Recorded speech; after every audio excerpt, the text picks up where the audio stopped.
On est le combien? On est le combien? Le premier là? 1er mars? Ok. Hello les Saiyans, j'espère que vous allez bien. Nous sommes le 1er mars 2020 et je vais vous faire une petite présentation du Saiyajin Programming cycle 14, donc qui commencera demain. Alors, je vais essayer de vous expliquer les choses simplement et rapidement et les choses les plus importantes pour ce cycle à venir. Au niveau du format, donc c'est idem, on a 3 semaines de travail pour 1 semaine de repos. Donc 3 semaines plus 1 semaine, on a 4 semaines et 4 semaines est égal à un cycle. Voilà. Donc ça ne changera pas pour le format, parce que des fois je change. Au niveau de la première semaine, vous retrouverez quelques tests dans les WOD, quelques tests sur les WOD. Il n'y en a pas énorme, mais notez bien vos références, ça sera important. Vous aurez un benchmark dedans qui sera Hélène, et vous aurez un autre test WOD que j'ai créé avec un time cap à essayer de passer avant le time cap. Donc voilà, et vous aurez aussi le CrossFit total, donc il y a un max au squat, un max au strict press et un max au deadlift. Faites attention pour ceux qui vont faire le protocole de Lala, donc protocole de force que je vous expliquerai après.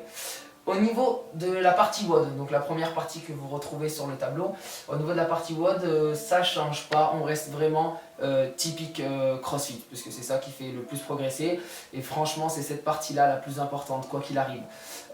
Donc MGW, donc Metabolic Conditioning, G pour gymnastique, W pour les charges externes, weightlifting, et toutes les autres charges externes, pardon.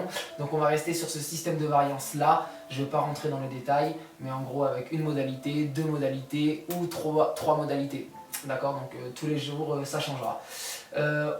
Au niveau des extras, ce mois-ci, ça sera pas mal un deuxième mode, d'accord, un deuxième travail à faire, mais qui sera plus axé conditioning, un metabolic conditioning, donc un metcon. Donc voilà, il sera généralement plus cardio, mais ça se peut que si déjà le WOD était très cardio, que ça soit plus typé un petit peu strongman, mais qui ne veut pas dire que votre cœur ne va pas s'accélérer. Donc voilà pour les extras du jour. Attention, je tiens à dire que les parties que je vais expliquer là, vous le savez, je le dis tout le temps, je le répète, mais extras du jour, gymnastique, midline et charge externe, ce sont des parties qui sont facultatives, donc qui ne sont pas obligatoires et c'est pas les plus importantes, d'accord? C'est juste d'autres prog imbriqués dans la prog, mais quoi qu'il arrive, ça et ça, je le fais après. C'est-à-dire que mon point principal, c'est le workout of the day, d'accord? Et tout ce qui va après, eh ben, j'essaye de faire en sorte que ça aille avec le WOD, mais ça ira jamais à l'encontre de cette partie-là. Donc, gymnastique midline, pour ce mois-ci, le focus il va être sur de trouver son 1RM strict pull-up, weighted bien évidemment, et son 1RM strict bar dips. Pour ceux qui n'ont pas encore leur strict pull-up et leur strict bar dips, ben, je vous conseille du coup de travailler à fond sur ce cycle-là, donc de travailler vos excentriques, excentriques aux tractions, vous pouvez travailler l'excentrique aussi au bar dips, faire un peu de renfort, demander des conseils au coach pour pouvoir progresser et réussir à atteindre vos premiers strict pull-up ou vos premières strict bar dips, d'accord? Et pour les autres, on va essayer de chercher un RM avec une ceinture. Vous prendrez une ceinture, vous accrocherez les poids, donc soit des disques de poids, soit des haltères, je vous montre mais vous voyez pas, soit des haltères, soit des disques de poids ou soit une kettlebell, d'accord, avec une ceinture. Ensuite, on va essayer de progresser au niveau de la midline, donc toujours pareil, au niveau du LC, des hollow body position, vous verrez, il y a quelques nouveaux exercices. Si vous ne comprenez pas l'exercice, n'hésitez pas de checker sur la chaîne YouTube.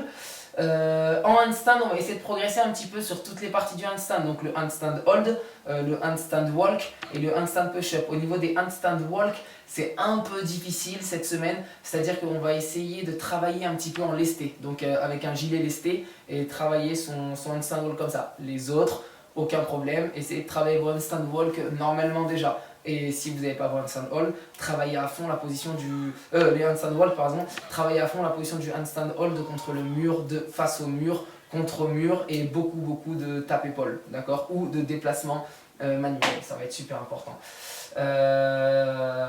Et pour les handstand push-up, on travaillera en strict, en keeping et en déficit cette semaine, donc ce mois-ci, donc ça change pas trop de la semaine d'avant.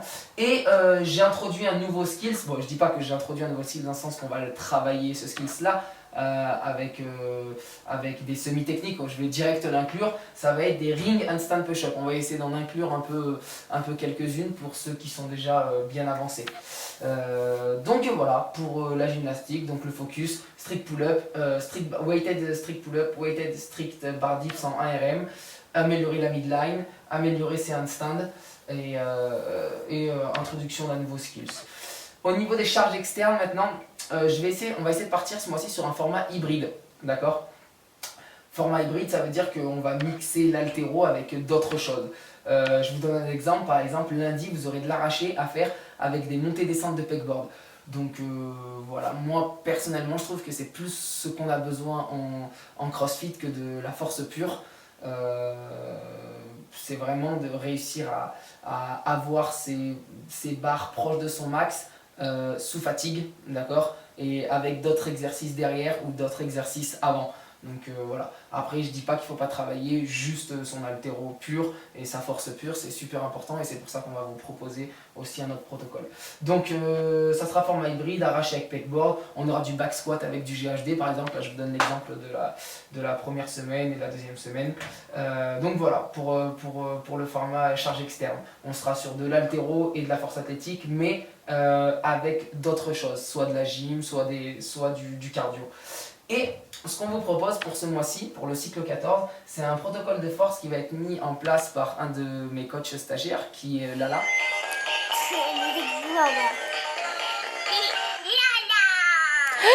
Lala powiedział Lala. Qui est dans le cadre de son Master 2, qui doit réaliser en gros un protocole avec des tests avant-après et voir si il va faire un groupe avec que de la force et un autre groupe avec de la force mais aussi avec du barbell cycling par exemple, donc adapté au crossfit, et voir avec quel protocole les gens progresseront le mieux. Donc voilà, n'hésitez pas à suivre son protocole. Faut juste demander, d'accord? J'ai créé des sessions aussi spéciales, donc au Science Gym Programming, vous aurez des cours qui s'appelleront dans l'application protocole de force et vous pouvez vous inscrire là-dessus. Mais tout le monde a ces informations-là normalement. Et son protocole de force sera basé sur le squat, le développé couché, le bench press et le deadlift, le soulevé de terre. Voilà, je crois que j'ai tout dit. Et si j'ai pas tout dit, n'hésitez pas à me demander en commentaire si vous avez besoin d'autres informations. Sur ce, je vous dis bon dimanche à vous. On se voit lundi en forme pour tout niquer. Lala powiedział Lala.